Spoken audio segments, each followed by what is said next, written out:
Bells up in Mahler. It's mostly a visual effect, but it does give you a bit of extra projection, but especially extra brightness. In comparison, to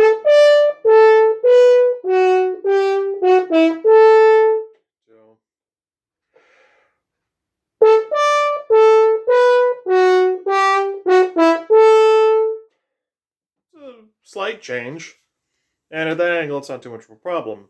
But if you want your bell to be really up, like that, well, my arms are long, so unless I hold the horn in a somewhat unusual way, if I try to keep my nice, stable hand position, my wrist collapses.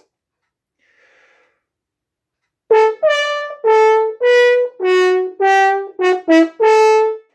now we're getting a lot of volume because it's reflecting right off the wall there. But I would not be able to get through the ending that way. My wrist would be at this angle the entire time. It'd start shaking and it would collapse as we go along. So that's not an option for me. So slight bells up is what I do. But there are actually other options, at least for this excerpt. Seen here, I have pulled this slide out a lot. I've detuned my horn in F. So now I can play by holding onto the big branch here with nothing in the bell at all.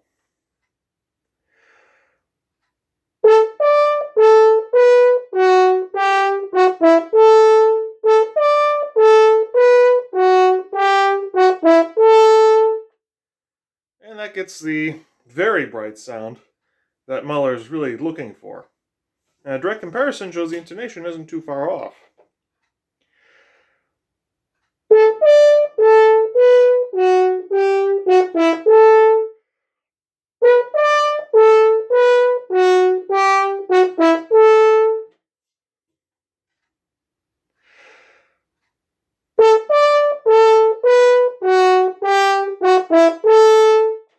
And the best part about it is I'm always thinking down, because you have to keep it down. If you let it get bright at that point, it gets really bright. So you're thinking relaxed the entire time while your hand is just holding the horn like that.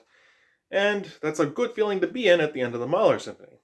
Now, accuracy will suffer because you're playing on the F side of the horn, except for the A, which you can use trigger because it's low, but it gets higher because it's bright, or even just one trigger 1 2 because who cares?